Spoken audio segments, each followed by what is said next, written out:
Hello students, let us continue with the oscillators. In the oscillators we have studied what is oscillator, how it is different from amplifiers, and also different types of oscillators and different waveforms generated from the oscillator circuits. That and all we have studied. And also the last concept was Barkasian criterion for sustained oscillations. So what is the condition for sustained oscillations? That is A beta is equal to 1 and the phase shift between the input and the feedback voltage should be 360 degree or 0 degree. So if the circuit satisfies these two conditions, then only we will get sustained oscillations. So that is called Barkasian criterion for sustained oscillations. Let us moving with the oscillators. We are going to study oscillatory circuit today. A circuit which produces electrical oscillations is known as oscillatory circuit. It is also called as tank circuit. This one we have already discussed in tuned collector amplifier. It's okay. Again we'll recall the concept. Here the simple circuit of tank circuit which is containing the L and C along with the voltage source. It's a plug key. Initially it is connected to the voltage source is connected to the capacitor, so that capacitor will be charged to its maximum value. So whenever the voltage across capacitor is maximum, that is this voltage, same voltage will exist across the capacitor. Whenever the voltage across the capacitor is maximum, then maximum energy is stored in the capacitor. So what is the energy stored in the capacitors? Half CV square, and this is the electrical energy. Capacitor stores electrical energy. Whenever it reaches the maximum voltage, energy stored in the capacitor will be maximum. So once the capacitor is charged, what we'll do, we'll connect this point P to the key is connected to B. So what happens now? The connection between the capacitor and inductor exists. Now, once the capacitor is charged to its maximum value, it has to discharge. So, it will discharge through the inductor. So, whenever the capacitor starts decreasing, the charging current starts flowing through the tank circuit. And this charging current will be keeps on changing, right? Current is, while the capacitor is discharging, current is going to increase through the inductor. Whenever the current is changing, the inductor, what is the property of the inductor? Inductor is one which opposes the change in current. So, a magnetic field developed across inductor. That magnetic field induces an EMF which is in opposite polarity to that. That means whenever the current starts flowing, this will be the condition. When the maximum current reaches to its maximum value, see, discharging of the capacitor cannot be instant because inductor opposes the change in current. So it will discharging of the capacitor will be gradually, it is a gradual process. So whenever the capacitor is going to discharge, inductor is one which opposes the change in current and produces a magnetic field, and counter EMF is produced. The induced EMF which is in opposite direction of the, so which keeps, whenever the current through the inductor is maximum, then the magnetic field developed across the inductor will be maximum. Inductor, energy stored in the inductor is given by half Li square. Whenever the current through the inductor is maximum energy is stored. Which kind of energy? It's magnetic energy.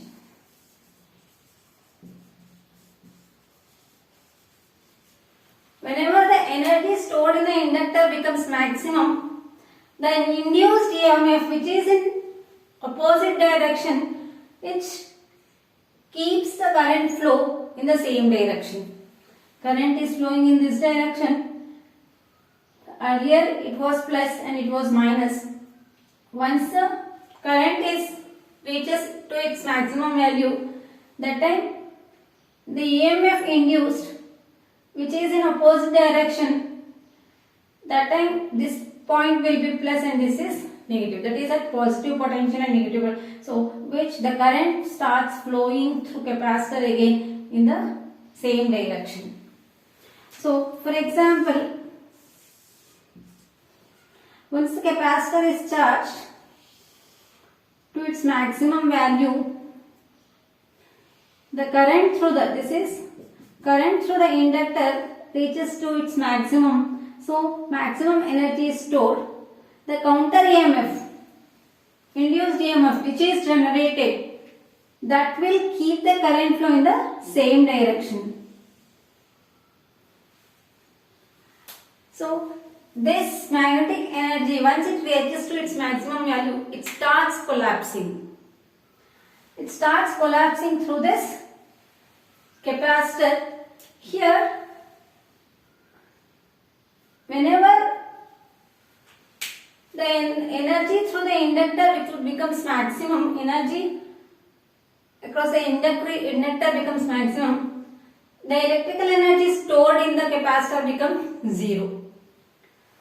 First, capacitor is charged from this voltage source. Once the capacitor is charged to its maximum value, it starts discharging and the discharging current is flowing through the inductor. So this discharging current induces an EMF across the inductor, which keeps the current flow in the same direction. So in the next circuit, if I draw, what happens?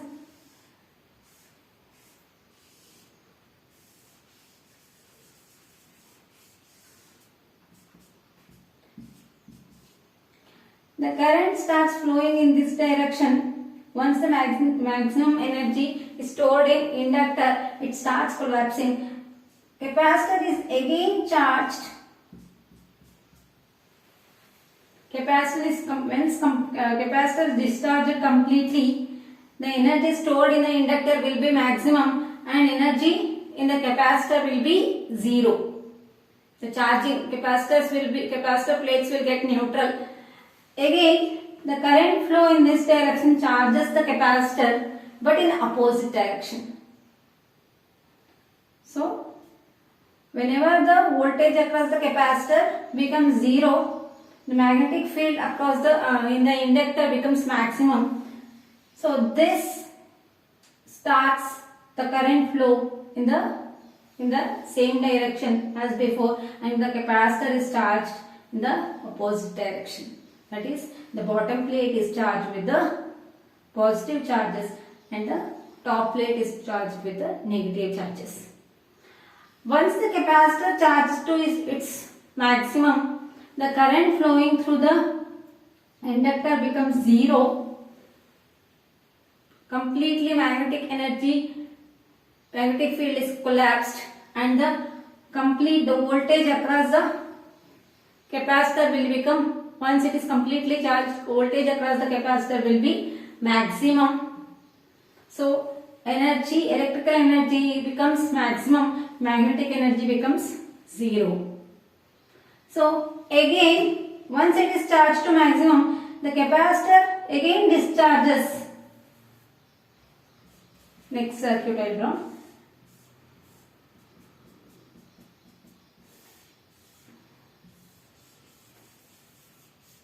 The capacitor, once it is completely charged, starts discharging in the opposite direction. That is, the current flow through the inductor will be in opposite direction. So we'll get a negative half cycle. Whenever the current flow through the inductor becomes maximum, the magnetic energy through the inductor will be maximum, and there exists a induced EMF which is in opposite direction, which keeps the current flow in the same direction. So the current through the inductor, once the inductor energy reaches to its maximum value, the magnetic field across the inductor, magnetic field in the inductor starts collapsing, and the current flow through the capacitor again starts, and the current through the inductor becomes zero. That is, the energy stored in the inductor becomes zero, and again it charges the capacitor. So this repetitive action of converting the magnetic energy into electrical energy and electrical energy into magnetic energy, this repetitive flow, once the current will flow like this, and once the current will flow like this. Whenever the capacitor charges again, upper plate is charged with the positive charges and then lower plate is charged with the negative charges. Again, the capacitor has to discharge. Once it reaches to its maximum value, the capacitor has to discharge, and the capacitor starts discharging in the opposite direction.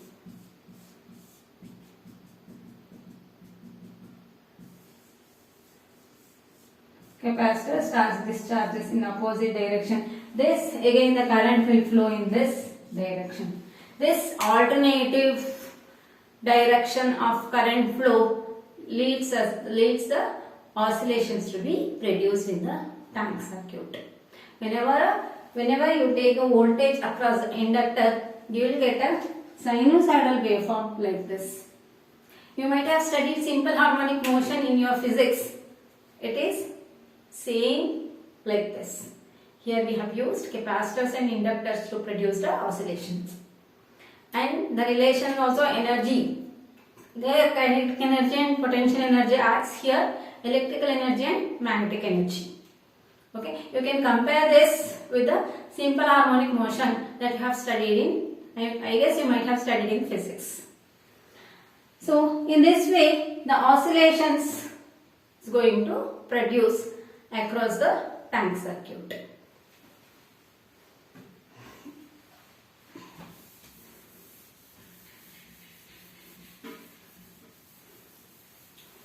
So here the oscillations produced by the tank circuit, if I draw with respect to time, the oscillations produced by the tank circuit should be like this. Ideally speaking, there is no power consumptions in reactive elements. If there is a resistor, there is a power consumption, but there is no power consumption in reactive elements because capacitors and inductors, whatever they are going to store the energy, they are releasing there only in the tank circuit, and the alternative action of electrical energy and magnetic energy is going to take place, replacing, only transferring the energy from inductor to capacitor, and there is no energy loss, actually no power loss in the reactive elements. But ideally speaking, we should be, once the capacitor has become charged with the help of the voltage source, the action of capacitor and inductor will be continuous. If ideally speaking, we should get the waveform like this. But in practical scenario, it is not like this. Because there are some losses we can expect in capacitor, dielectric losses,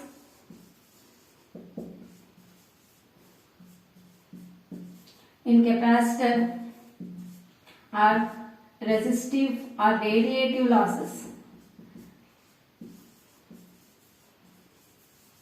In inductor, there may be some losses we can expect practically, that is dielectric losses, that and all we have studied dielectric losses in first year passive components, and studying the passive electronic components in first year, and also there may be some resistive losses in inductor. Because of that, the oscillations produced will get attenuated with respect to time. That means amplitude of these oscillations will not be constant because of some losses in the capacitor and inductor. So with respect to time, the oscillations produced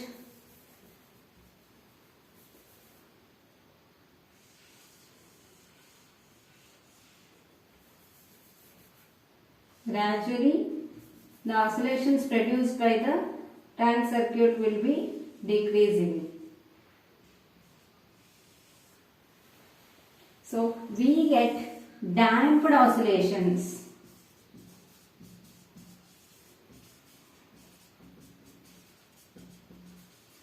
So once it becomes, at one point of time, the voltage, the amplitude becomes 0. That is not the desired one, because oscillatory circuit is one which is continuously producing the. So what we have to do is, again we need to charge the capacitor. Once the capacitor is completely charged, again the oscillations is going to produce, and every time, after some time, we need to charge the capacitor, or we need to supply the voltage. How it is possible?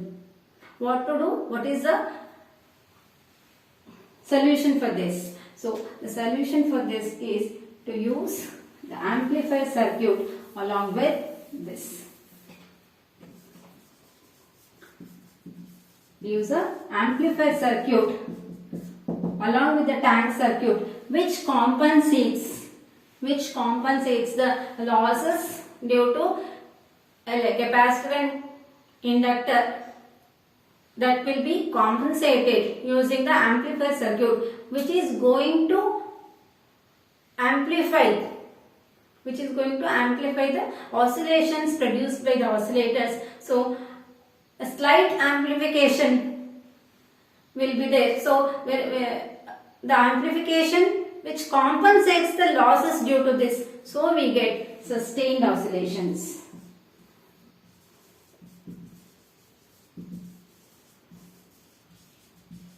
If there is any attenuation in the amplitude of the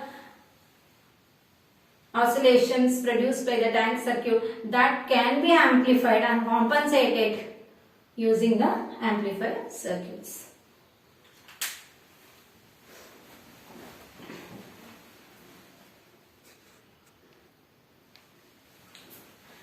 Okay students, we know that the condition to get the sustained oscillation is A beta is equal to 1. Whenever the A beta is equal to 1, we'll get the oscillations, sustained oscillations, where the amplitude of the oscillations remains constant with respect to time. If A beta is less than 1, what will be the type of oscillations we are getting? That is, damped oscillations only we will get.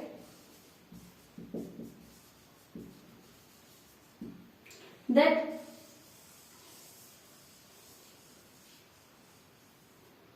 is, the amplitude of the waveform keeps on decreasing with respect to time. Whenever the A beta, the product of the open loop gain and feedback factor, that is less than 1, will get damped oscillations. That is, amplitude of the oscillations produced keeps on decreasing with respect to time. What about when A beta is greater than 1? Whenever the A beta is greater than 1, the amplitude of the oscillations goes on increasing with respect to time. The amplitude of these are also called as damped oscillations.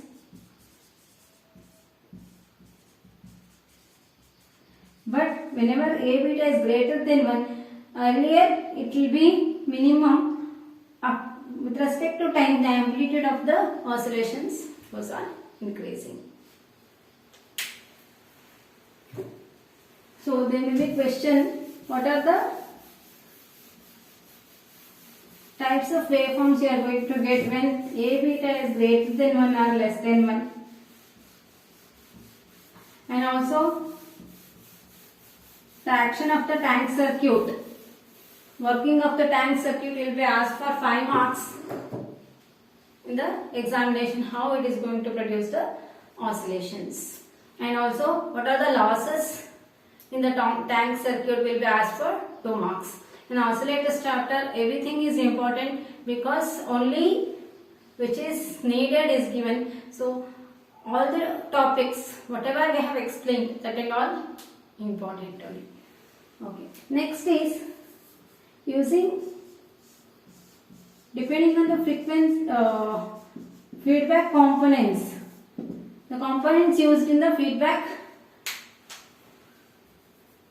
circuit. The oscillators are divided into 3 types: LC oscillators, RC oscillators and crystal oscillators, right? And today we will start LC oscillators, which uses the L and C, inductors and capacitors in the feedback circuit.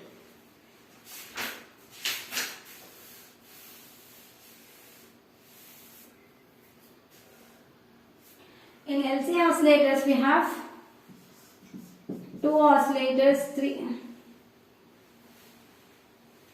Going to study Hartley oscillators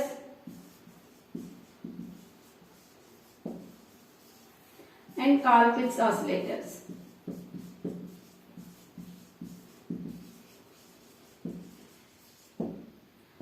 We are going to study 2 oscillators, Hartley oscillator and Colpitts oscillators, which uses inductive feedback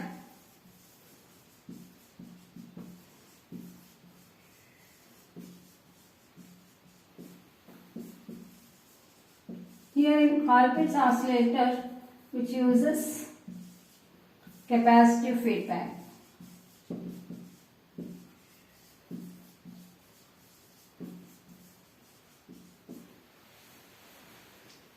Okay, and today's session we are going to study Hartley oscillator.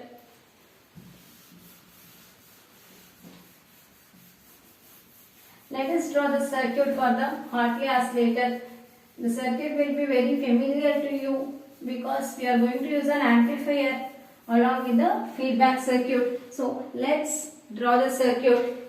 Even you people can draw the circuit using C amplifier. We are going to construct the circuit.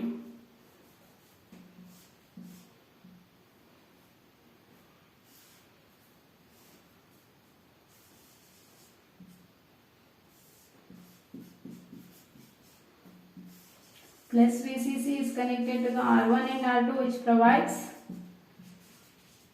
voltage divider biasing.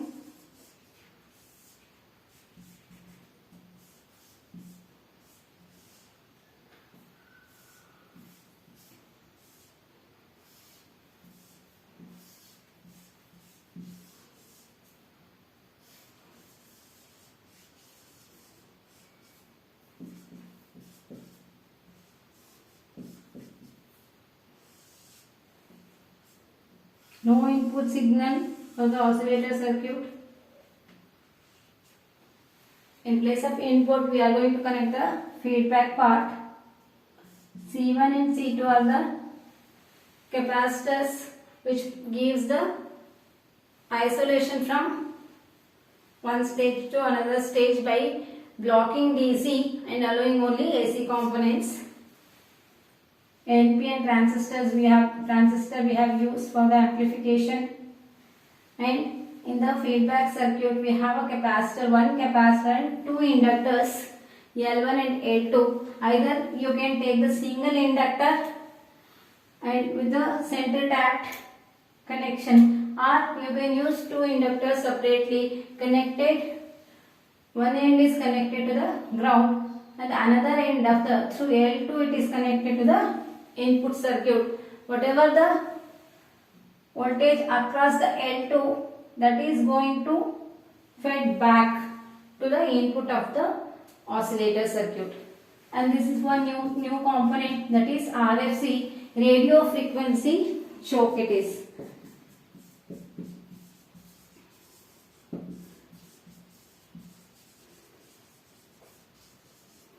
What do you mean by choke? You have studied choke means block, right? So inductor usually block AC components, allows only DC. So it will allow only DC components for the biasing. It will not allow any AC components. That means oscillations produced by this tank circuit will not disturb the DC biasing. So whatever the oscillation, earlier we used to have in C amplifier RC resistor. So because of that we used to get the IC RC voltage drop across that, whereas RFC, which will not allow AC components, by isolating the DC biasing with the produced AC oscillations. And tank circuit operation people already know. And this is a bypass capacitor, this is RE, which gives the stabilization for the circuit, and the bypass capacitor which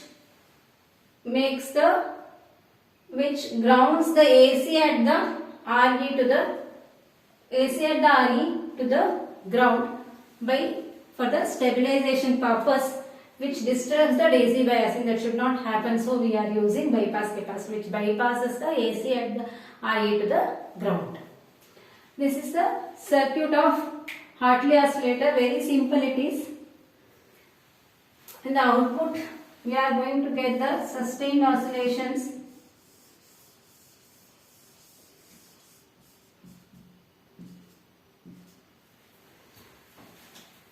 Here, amplifier working you already know. Only extra thing you have to explain about the RFC, radio frequency choke. And L1 and L2 along with the capacitor forms the tank circuit, where frequency of oscillations produced by the tank circuit is given by 1 by 2 pi into root LC, where L is equal to L1 plus L2, by neglecting the mutual inductance produced by that. If mutual inductance is existing, then it is plus or minus 2m. If it is in series, plus 2m.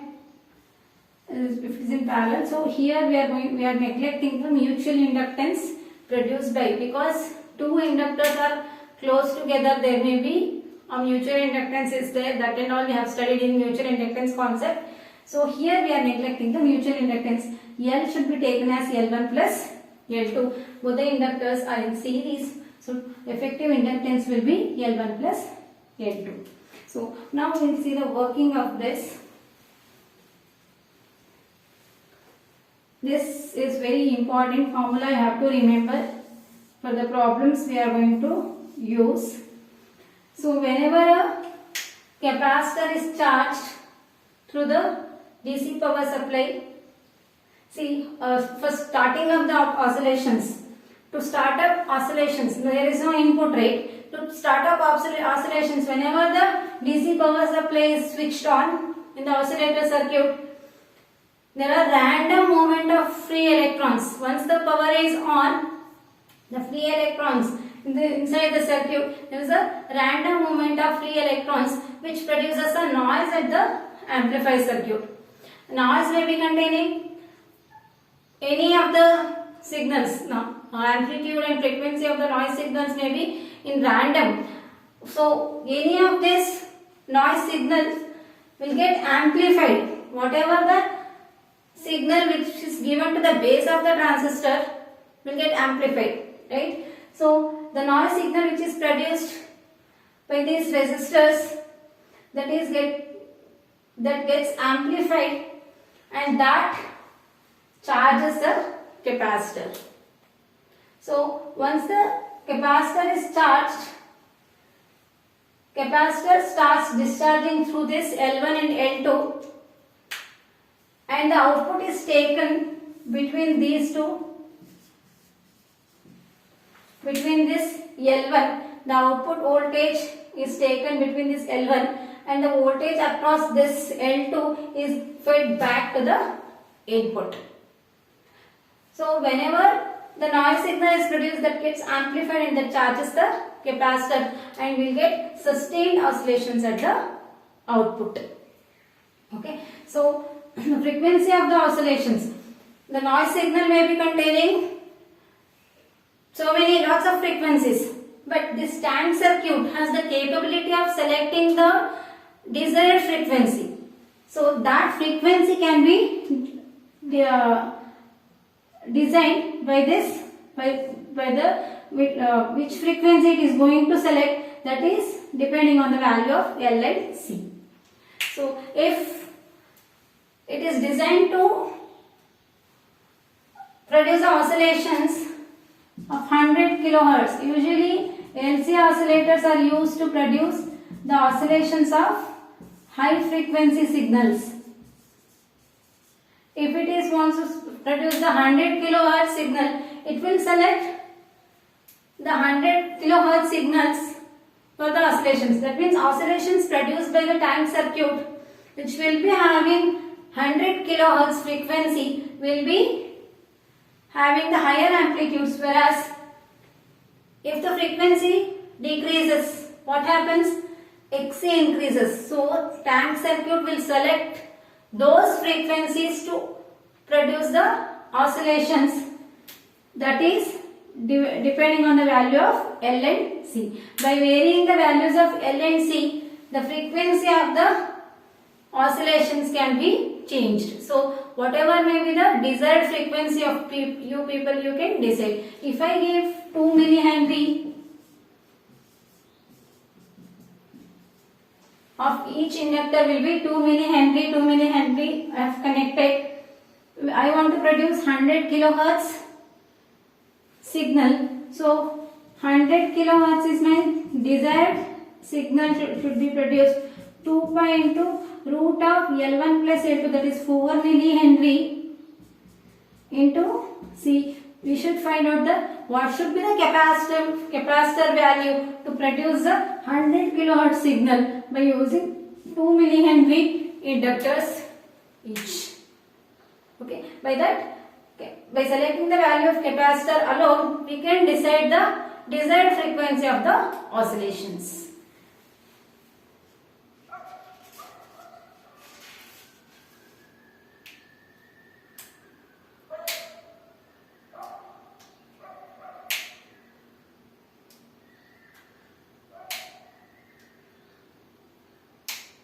Okay, here we have used the C amplifier. The output of the C amplifier will be 180 degree out of phase.